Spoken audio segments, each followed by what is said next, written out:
हाँ भाई प्यार बच्चों, गुड इवनिंग। ये हिस्ट्री का है भाई, 8वां चैप्टर है। ठीक है, कृषि समाज और मुगल साम्राज्य है। कल पहले 7वां चल रहा था, अब 8वां 16वीं शताब्दी से 17वीं शताब्दी में कृषक, जमींदार व राज्य है। ठीक है भाई, अब इसके बारे में देखेंगे। देखो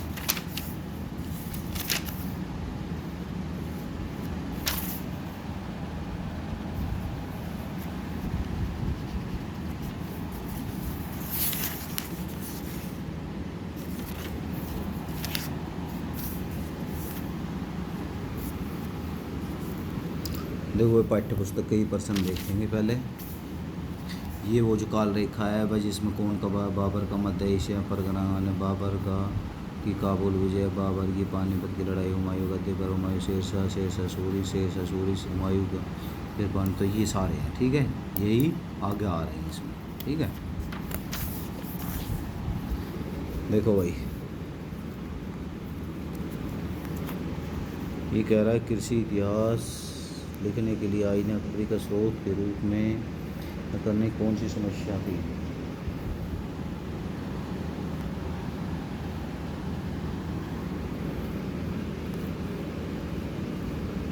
आईन अकबरी मुगलकालीन कृषि इतिहास लेखन का एक अति महत्वपूर्ण स्रोत है।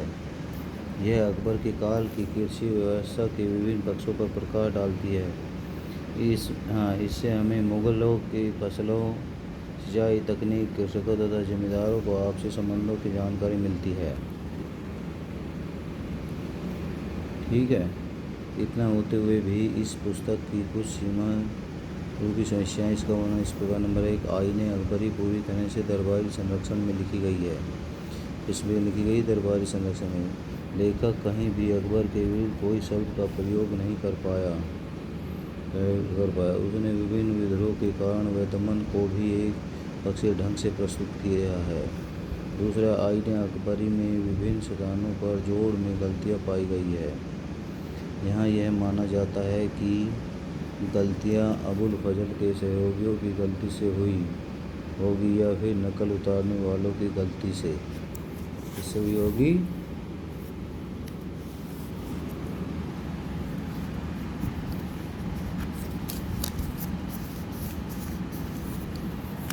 अब देखो भाई, आईने तीसरा में कह रहा है कि आईने में आंकड़े राज्य के संदर्भ में तो सहायक है, जिसमें दर इत्यादि का वर्णन सही है, परंतु मजदूरों की मजदूरी, सामान्य की कर समस्याओं का वर्णन इसमें नहीं है। इसी तरह कई क्षेत्रों के संदर्भ में कीमतें भी विरोधाभास बताई गई है।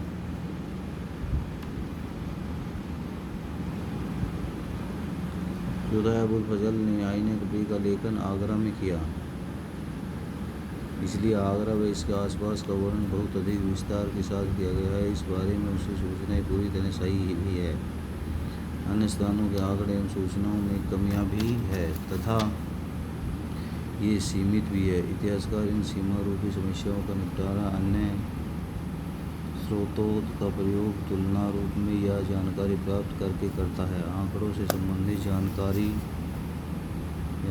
अबुल फजल के ही वर्णन के अन्य स्थानों में मिल जाती है। जोड़ इत्यादि गलतियों का निदान पुनः जोड़ करके इतिहासकार इसे स्रोत के रूप में प्रयोग कर लेता है। ठीक है भाई, अब देखो भाई 16वीं या 17वीं सदी में कृषि उत्पादन, कृषि में क्या क्या बोलते हैं, क्या फसल होती थी भाई। मुगल काल की मुख्य फसलें गेहूँ, चावल, जौ, ज्वार, कपास, बाजरा, तिलहन, गवार इत्यादि थी। सामान्यतः कृषक खाद्यान्नों का ही उत्पादन करते थे। ये फसलें भौगोलिक स्थिति के रूप में उगाई जाती थी। चावल मुख्य रूप से उन क्षेत्रों में होता था जहाँ 40 इंच या इससे अधिक वार्षिक वर्षा होती थी। कम वर्षा वाले क्षेत्रों में जौ, ज्वार, बाजरा इत्यादि बोए जाते थे, जबकि गेहूँ लगभग भारत के प्रत्येक क्षेत्र में बोई जाती थी। फसलों के उत्पादन में सर्वाधिक महत्व मानसून पवनों का था। जहाँ वे अधिक सक्रिय होती थी, वहाँ गेहूँ व चावल का जलचक्र रहता था। कम सक्रिय क्षेत्रों में कम वर्षा या कम पानी वाली फसलें उत्पादित होती थी। इस काल में गन्ना, कपास व नील इत्यादि फसलें भी उगाई जाती थी। इन फसलों को जिन्स ए कामिल कहा जाता था। मुगल काल में रेशम, तंबाकू, मक्का, जई, पटसन इत्यादि भी उत्पादन होता था।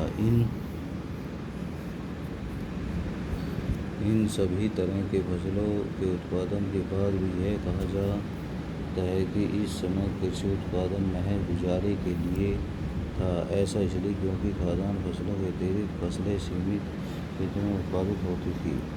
शक समाज फसलें उत्पादित नहीं के बराबर की थी। सरकार तथा ग्रामीण समुदाय के पास अनाज के भंडार न होना भी इस बात की पुष्टि करता है कि अतिरिक्त अनाज का अभाव था। इस कारण और अकाल इत्यादि के समय भूख से मरने के उदाहरण से इस बात से स्पष्ट होती है कि कृषक जितना उत्पादन करता है उतना साथ साथ उपभोग भी हो जाता है।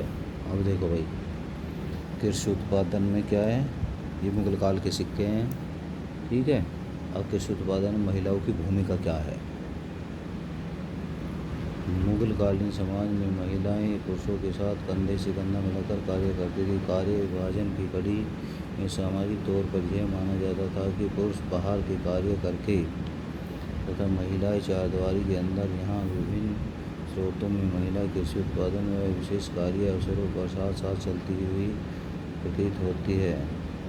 इस व्यवस्था में पुरुष खेत जोतने व हल चलाने का कार्य करते थे, जबकि महिलाएं निराई, कटाई व फसल से अनाज निकालने के कार्य हाथ उठाते थे। कटाई व बिजाई के अवसर पर जहाँ श्रम शक्ति की आवश्यकता होती थी तो परिवार का प्रत्येक सदस्य उसमें शामिल होता था।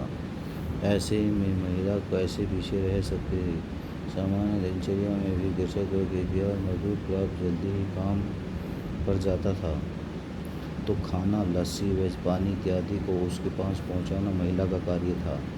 कौन ले जाती थी? महिला ले जाती थी भाई।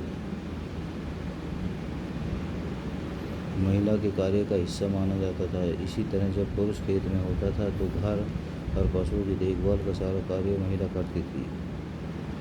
स्पष्ट है कि कृषि उत्पादन में महिला की भागीदारी काफ़ी महत्वपूर्ण थी। ये भाई अब है मौद्रिक कारोबार, मतलब मुद्रा का विचाराधीन काल में मौद्रिक कारोबार की अहमियत की विवेचना को उदाहरण देकर स्पष्ट कीजिए। तो भाई 16वीं-17वीं सदी में एशिया व यूरोप दोनों में हो रहे मौद्रिक परिवर्तनों से भारत को काफ़ी लाभ हो रहा था। जल व स्थल मार्ग पर के व्यापार से भारत की चीज़ें पहले से अधिक दुनिया में फैली तथा नई नई वस्तुओं का व्यापार भी प्रारंभ हुआ। इस व्यापार की खास बात यह है कि बाहर से विदेशों को जाने वाली मदों में उपयोग की चीज़ें थी।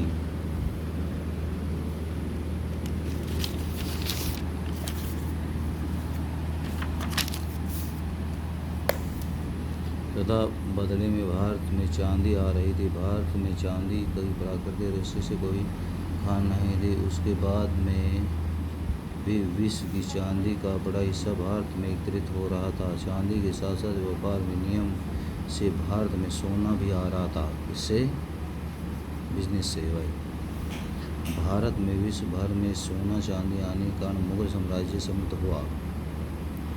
इसके चलते हुए अर्थव्यवस्था में कई तरह के बदलाव। मुगल शासकों के द्वारा शुद्ध चांदी मुद्रा का प्रचलन किया गया। बाह्य व्यापार में मुद्रा के प्रचलन का प्रभाव बाजार बड़े आकार के होने लगे।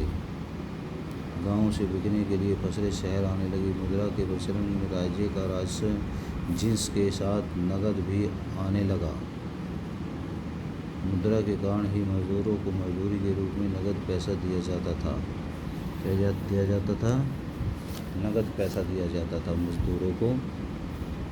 अब देखो, उन सबूतों की जांच कीजिए। स्वयं मुगल राज्य की व्यवस्था के भू राजस्व बहुत महत्वपूर्ण। मूल काल में राज्य की आय का मुख्य स्रोत भू राजस्व था। भूमि का लगान।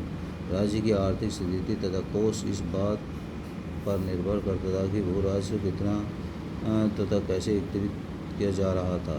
आईन अकबरी टोडरमल की नीति को स्पष्ट किया गया है कि अकबर ने अपने को समृद्ध बनाने के लिए इस तरह की नीति अपनाई और उसने अपने राजकोष की स्थिति की देखभाल सारे साम्राज्य की भूमि को नपवाया। इस नपाई के बाद प्रत्येक क्षेत्र को आधार पर बांटा गया। भूराशि का 1 करोड़ रुपये बनता है। इस तरह सारा साम्राज्य 182 परगनों में विभाजित किया गया। नपाई के बाद जमीन का बंटवारा भी उसके उपजाऊ पन के आधार पर किया गया। इस बंटवारे का उद्देश्य विरासत का वास्तविक करना है। ठीक है भाई।